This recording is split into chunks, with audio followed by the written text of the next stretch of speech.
Hello दोस्तों, मैं धनंजय गुप्ता आपका स्वागत करता हूं आज एक नई वीडियो में। आज के इस वीडियो में ग्रुप 17 से हम एक नई टॉपिक डिस्कस करेंगे।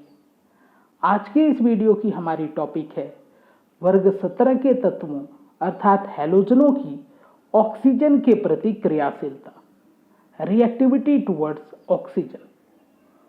दोस्तों, इस वीडियो के पहले भी वर्ग 17 से संबंधित कई वीडियो मैंने अपलोड किया है।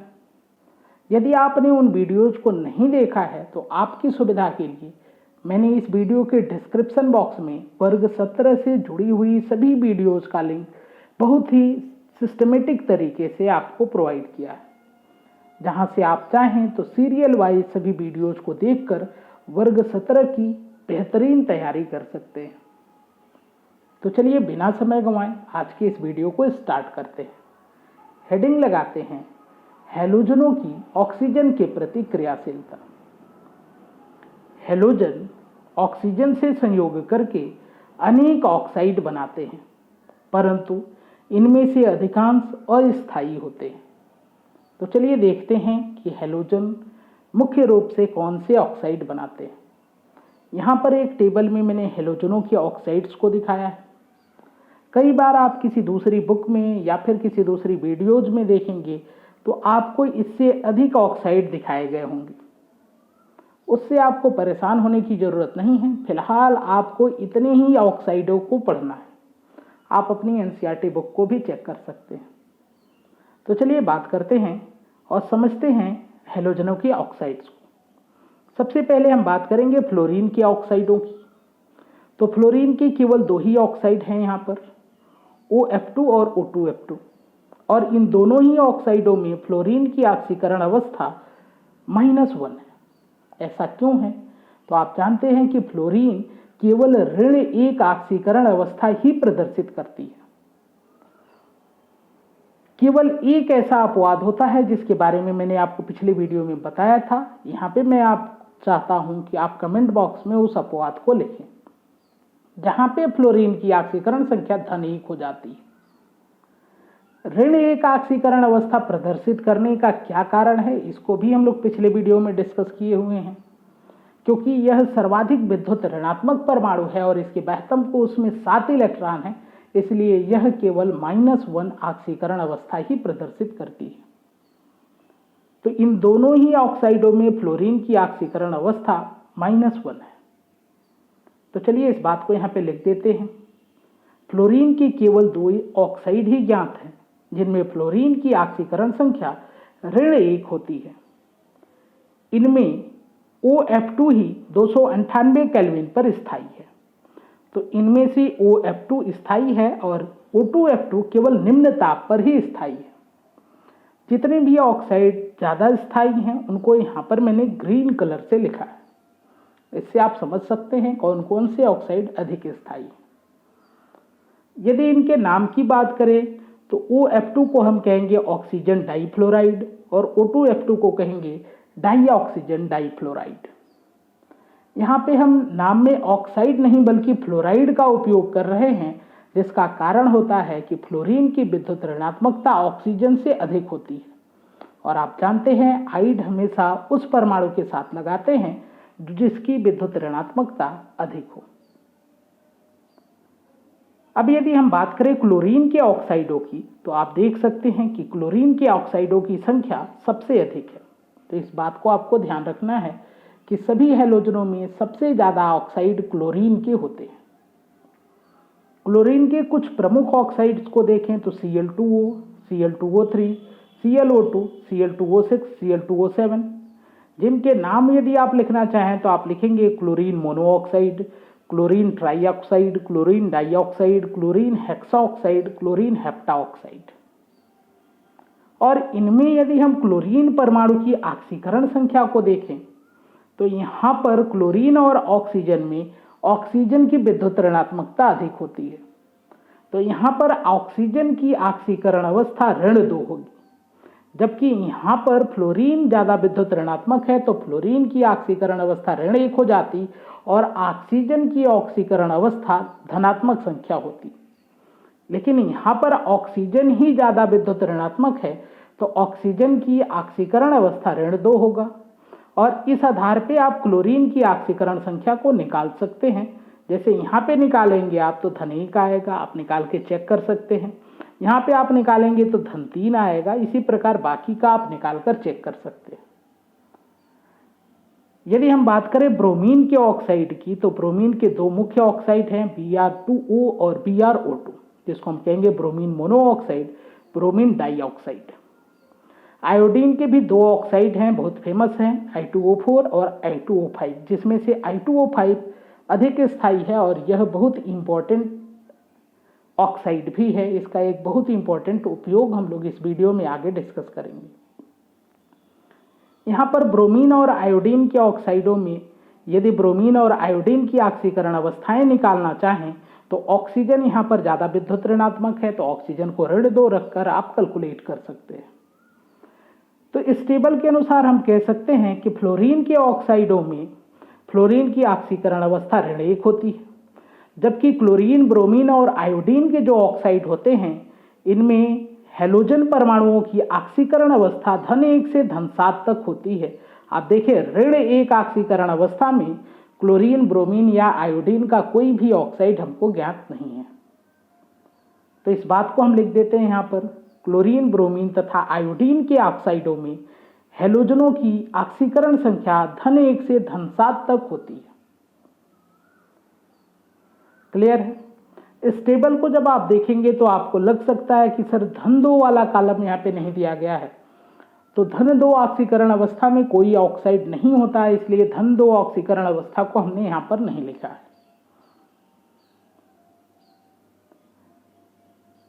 हैलोजन तथा ऑक्सीजन सीधे क्रिया नहीं करते। जैसे अभी आपने देखा हैलोजनों की अनेक प्रकार के ऑक्साइड। अब यदि बात करें कि इन ऑक्साइडों का निर्माण कैसे होता है, तो आप ऐसा नहीं कर सकते कि एक हैलोजन ले और ऑक्सीजन ले और उन दोनों की क्रिया करा के किसी ऑक्साइड का निर्माण कर ले। आपको ध्यान रखना है हैलोजन तथा ऑक्सीजन सीधे क्रिया नहीं करते हैं। इन यौगिकों को यानी कि हैलोजन के जो ऑक्साइड हैं इनका निर्माण अप्रत्यक्ष रूप से करते हैं। उदाहरण एक देता हूं मैं आपको, जैसे फ्लोरीन का ऑक्साइड OF2 आपको तैयार करना है, तो यहाँ पे आप फ्लोरीन की अभिक्रिया कराते हैं सोडियम हाइड्रोक्साइड से और इस अभिक्रिया में आपको OF2 प्राप्त होता है। ऑक्सीजन तथा फ्लोरीन की यौगिक फ्लोराइड कहलाते हैं। अभी मैंने आपको क्लियर किया कि जब ऑक्सीजन और फ्लोरीन के यौगिक रहेंगे तो उनको ऑक्साइड नहीं बल्कि फ्लोराइड कहेंगे, क्योंकि फ्लोरीन की विद्युत ऋणात्मकता ऑक्सीजन से अधिक होती है। अन्य हैलोजनों के ऑक्सीजन के साथ जब यौगिक होंगे तो उन्हें ऑक्साइड कहेंगे। जैसे अभी हमने देखा क्लोरीन का जो ऑक्साइड था उसको हम ऑक्साइड ही कहते हैं, जैसे क्लोरीन मोनोऑक्साइड, क्योंकि ऑक्सीजन की विद्युत ऋणात्मकता क्लोरीन से अधिक होती है। साथ में ब्रोमीन और आयोडीन से भी अधिक होती है। इन ऑक्साइडों के अस्थायित्व का घटता क्रम निम्न प्रकार होता है। तो सबसे अधिक स्थायित्व होता है आयोडीन के ऑक्साइडों का, उसके बाद क्लोरीन के ऑक्साइडों का और सबसे कम स्थायित्व होता है ब्रोमीन के ऑक्साइडों का। अब इस क्रम का कारण क्या है, इसको हम समझने का प्रयास करते हैं। तो सबसे पहले हम ये समझेंगे कि आयोडीन के ऑक्साइड ज्यादा स्थायी क्यों है। आयोडीन के ऑक्साइडों के अस्थायित्व का कारण ऑक्सीजन एवं आयोडीन के मध्य आबंध की अधिक ध्रुवणता अर्थात पोलैरिटी है।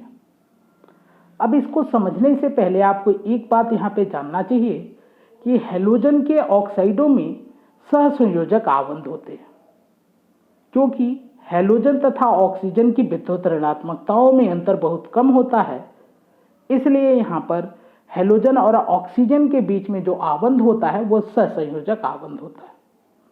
परंतु विद्युत ऋणात्मकताओं में कुछ अंतर तो होता है, इसलिए ये आबंध ध्रुवी भी होते हैं। आगे अभी मैं आपको एग्जाम्पल से इस कॉन्सेप्ट को क्लियर करता हूं। जैसे देखें, जब क्लोरीन के ऑक्साइड का स्ट्रक्चर आप देखेंगे तो यहाँ पर ऑक्सीजन और क्लोरीन में आपको बॉन्ड देखने को मिलेगा और यह आबंध सहसंयोजक आबंध है। क्यों? क्योंकि ऑक्सीजन भी विद्युत ऋणात्मक परमाणु है और क्लोरीन भी विद्युत ऋणात्मक परमाणु है, दोनों की विद्युत ऋणात्मकताओं में अंतर तो है लेकिन अंतर कम है, इसलिए इनके मध्य सहसंयोजक आबंध बनता है। क्लास 11th में आपने पढ़ा है कि जब दो विद्युत ऋणात्मक परमाणु आपस में आबंध बनाते हैं तो उनके बीच इलेक्ट्रॉनों की साझेदारी होती है और आबंध सहसंयोजक होता है। इसी प्रकार ब्रोमीन और ऑक्सीजन के बीच सहसंयोजक आबंध है। ऑक्सीजन और आयोडीन के बीच भी जो आबंध है वह सहसंयोजक आबंध है। आप जानते हैं सहसंयोजक आबंध का निर्माण होता है इलेक्ट्रॉनों की साझेदारी से, जिसमें एक इलेक्ट्रॉन क्लोरीन का लगा होगा, एक इलेक्ट्रॉन ऑक्सीजन का लगा होगा। और इसी प्रकार यहाँ पर एक ऑक्सीजन का इलेक्ट्रॉन एक आयोडीन का इलेक्ट्रॉन साझेदारी करके एक बॉन्ड का निर्माण करते हैं। किसी सहसंयोजक बंध में जो आबंध युग्म इलेक्ट्रॉन होता है, इस पर दोनों परमाणुओं का बराबर का अधिकार होता है और इसलिए इसको हम यहाँ पर बीच में दिखाते हैं, ऑक्सीजन और क्लोरीन के बीच में, ऑक्सीजन या ब्रोमीन के बीच में, ऐसे ही यहाँ पर, क्योंकि इन इलेक्ट्रॉनों पर दोनों परमाणुओं का बराबर का अधिकार है। परंतु इन इलेक्ट्रॉनों को परमाणु अपनी तरफ खींचने की भी कोशिश करते हैं और जिस परमाणु की विद्युत ऋणात्मकता अधिक होती है वह इस आबंध युग्म इलेक्ट्रॉन को अपनी तरफ खींचता है। तो यहाँ पर हम ऑक्सीजन और क्लोरीन के केस में बात करें तो ऑक्सीजन की विद्युत ऋणात्मकता अधिक है, तो ऑक्सीजन इस आबंध युग्म इलेक्ट्रॉन को अपनी तरफ खींचता है। यहाँ पर भी ऑक्सीजन खींचता है और यहाँ पर भी ऑक्सीजन आबंध युग्म इलेक्ट्रॉन को अपनी तरफ खींचता है, क्योंकि सभी जगह पर ऑक्सीजन ही अधिक विद्युत ऋणात्मक परमाणु है। लेकिन यदि बात करें हम ऑक्सीजन और क्लोरीन के बीच में, तो यहाँ पे विद्युत ऋणात्मकता का अंतर कम है। तो ऑक्सीजन इलेक्ट्रॉन को अपनी तरफ तो खींच रहा है लेकिन क्लोरीन भी उसको जाने नहीं देगा, क्योंकि क्लोरीन भी विद्युत ऋणात्मक परमाणु है। यदि हम ब्रोमीन के केस में आएंगे तो ब्रोमीन की विद्युत ऋणात्मकता थोड़ी कम होती है, तो यहाँ पे विद्युत ऋणात्मकता का अंतर अधिक हो जाता है, इसलिए ऑक्सीजन आबंध युग्म इलेक्ट्रॉन को कुछ ज्यादा खींच पाएगा। और आयोडीन के केस में ऑक्सीजन और अधिक इलेक्ट्रॉन को अपनी तरफ खींच सकता है, क्योंकि आयोडीन की विद्युत ऋणात्मकता और भी घट चुकी है। और इस इलेक्ट्रॉन को अपनी तरफ खींचने के बाद परमाणुओं पे आंशिक रूप से धनावेश और ऋणावेश उत्पन्न होते हैं। तो यदि हम ऑक्सीजन और आयोडीन के बीच में बात करेंगे तो यहाँ पे धनावेश और ऋणावेश कुछ ज़्यादा उत्पन्न होगा। वैसे तो इन तीनों ही केस में पार्शियल मतलब आंशिक धनावेश और आंशिक ऋणावेश उत्पन्न होगा, लेकिन आयोडीन और ऑक्सीजन के केस में सबसे ज़्यादा उत्पन्न होगा, क्योंकि यहाँ पे विद्युत ऋणात्मकता का अंतर अधिक है। ऑक्सीजन ने इलेक्ट्रॉन को अपनी तरफ कुछ ज़्यादा ही खींच लिया है, इसलिए यहाँ पर ऑक्सीजन पे आंशिक ऋणावेश कुछ ज़्यादा होगा और आयोडीन पे आंशिक धनावेश कुछ ज़्यादा होगा। यहाँ पे देखिए मैंने डबल डेल्टा लगा दिया, इसका मतलब ये है कि यहाँ पे धनावेश है लेकिन इससे आयोडीन से थोड़ा कम है और यहाँ पर इन दोनों से कम धनावेश उत्पन्न हुआ है और यहाँ पे जो आंशिक ऋणावेश है यह भी काफ़ी कम है। तो इस प्रकार हम कह सकते हैं कि सभी ऑक्साइडों में मतलब क्लोरीन के ऑक्साइड, ब्रोमीन के ऑक्साइड और आयोडीन के ऑक्साइडों में जो आयोडीन के ऑक्साइड होते हैं उनके आबंध में ध्रुवीय लक्षण ज़्यादा होता है। ध्रुवीय लक्षण को आप कह सकते हैं आयनिक आबंध का लक्षण अधिक होता है। और आप जानते हैं आयनिक आबंध बहुत ही मजबूत आबंध होता है, सहसंयोजक आबंध से भी ज़्यादा मजबूत होता है। तो इसलिए यहाँ पे आबंध की मजबूती कुछ अधिक हो जाएगी, क्योंकि यहाँ पर यानी आयोडीन के ऑक्साइडों में जो आयनिक आबंध का लक्षण है वह बहुत ज़्यादा है। ऑक्सीजन और क्लोरीन की तुलना में ऑक्सीजन और आयोडीन के बीच का जो आबंध है वो ज़्यादा ध्रुवीय है, अर्थात ज़्यादा आयनिक है। तो इस प्रकार जो आयोडीन के ऑक्साइड होंगे वहाँ पे आबंध मजबूत हो जाएगा और यदि परमाणुओं के बीच आबंध स्ट्रॉन्ग है तो आपको काफ़ी अधिक ऊर्जा देना होगा, तभी वे आबंध टूट सकते हैं।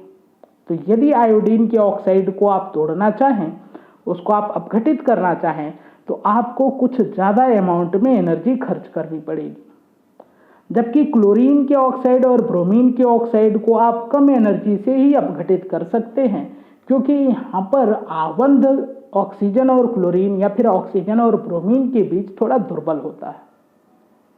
उम्मीद है बात आपको क्लियर है।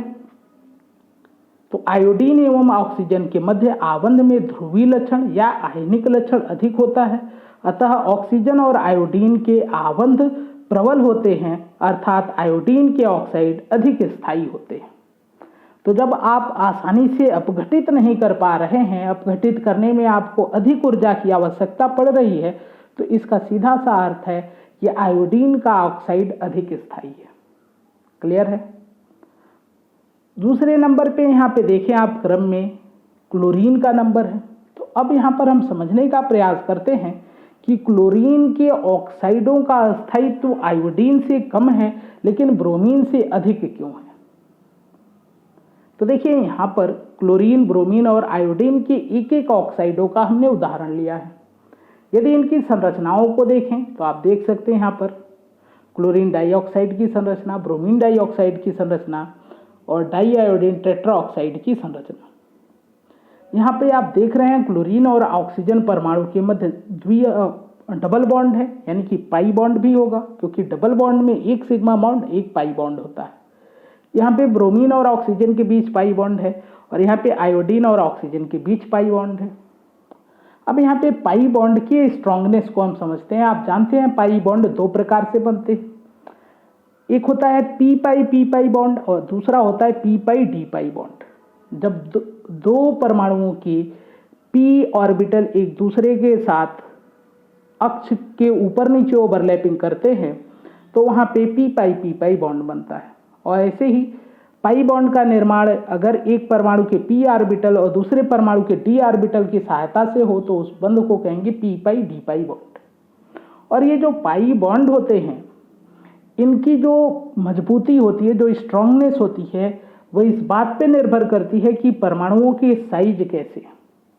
यदि परमाणुओं के आकार छोटे हैं और दोनों परमाणुओं के आकार समान प्रकार के हैं तो यहाँ पर दोनों परमाणुओं के ऑर्बिटल जो पी ऑर्बिटल हैं इसकी ओवरलैपिंग प्रभावी होती है और एक स्ट्रॉन्ग पाई बॉन्ड का निर्माण होता है, यानी कि प्रबल पाई आबंध बनता है।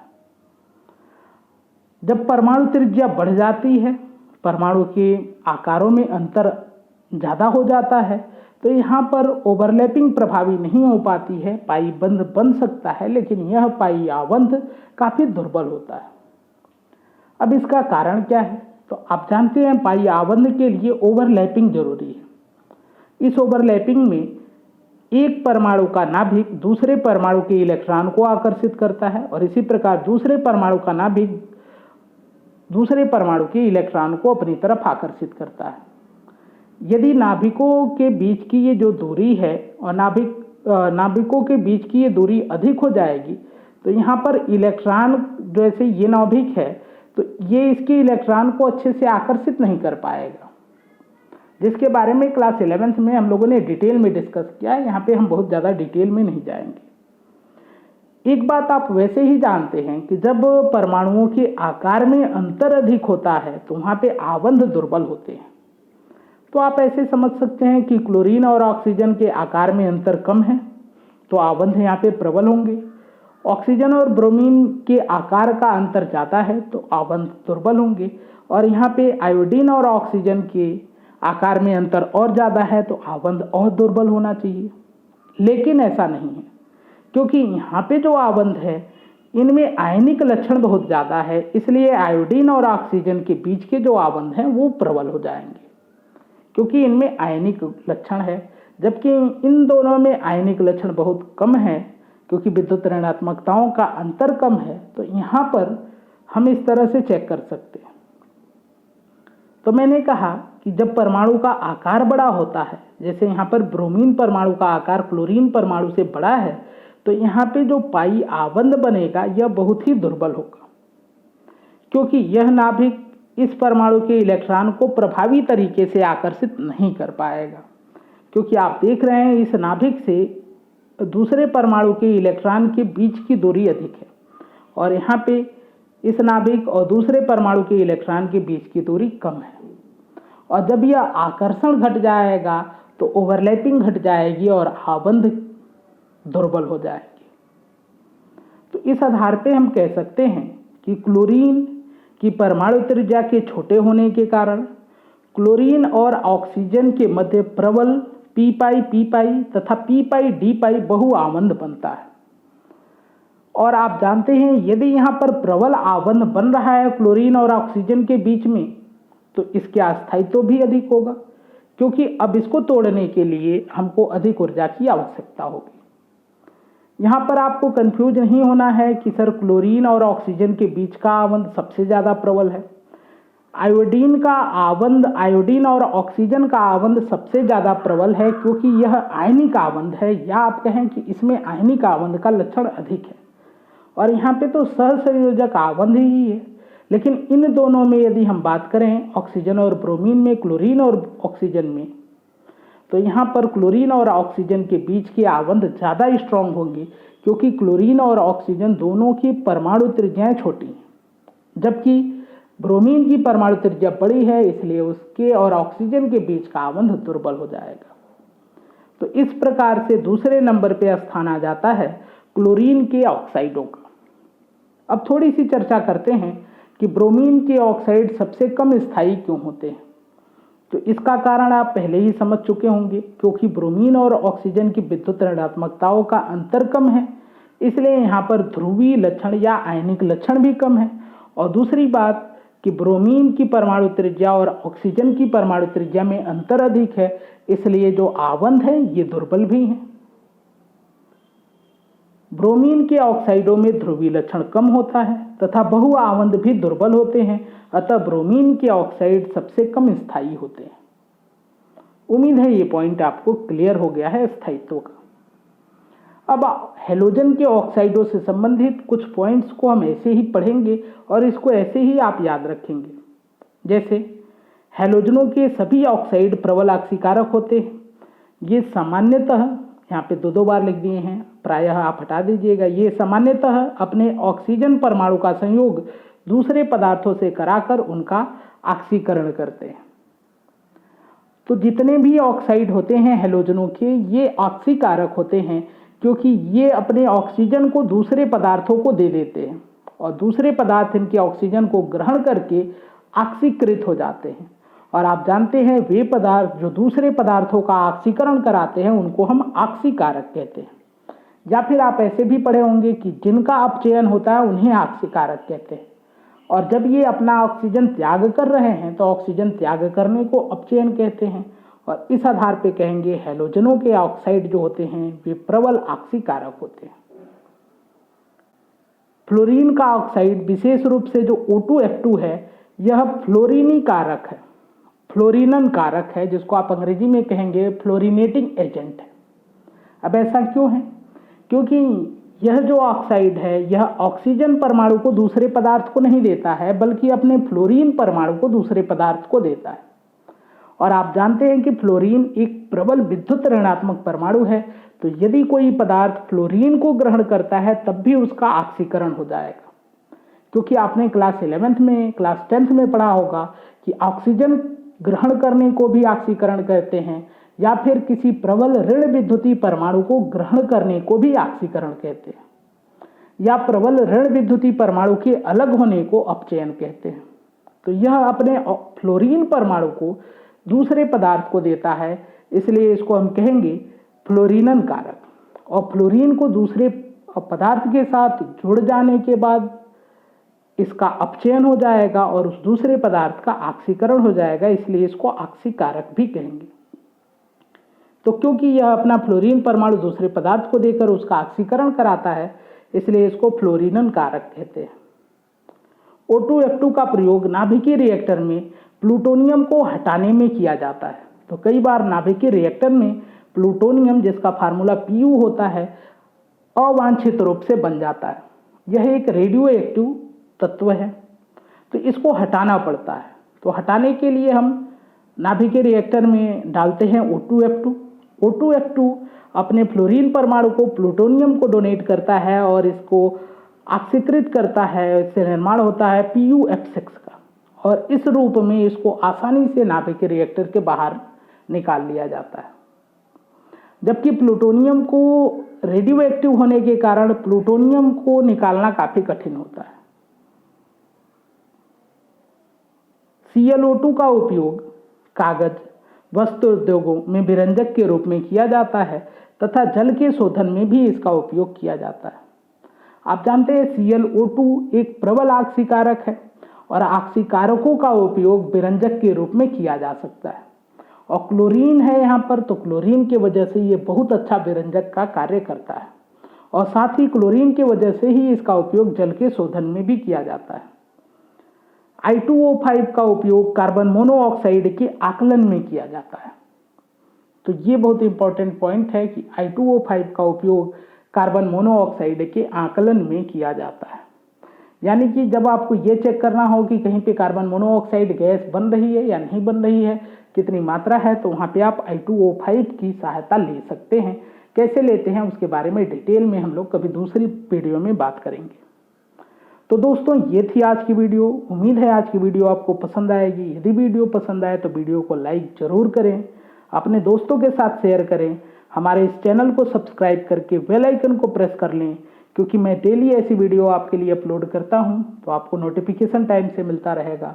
वीडियो से संबंधित अपने विचार को या फिर वीडियो में आपको कोई कमी दिखे तो उसको कमेंट बॉक्स में जरूर लिखें।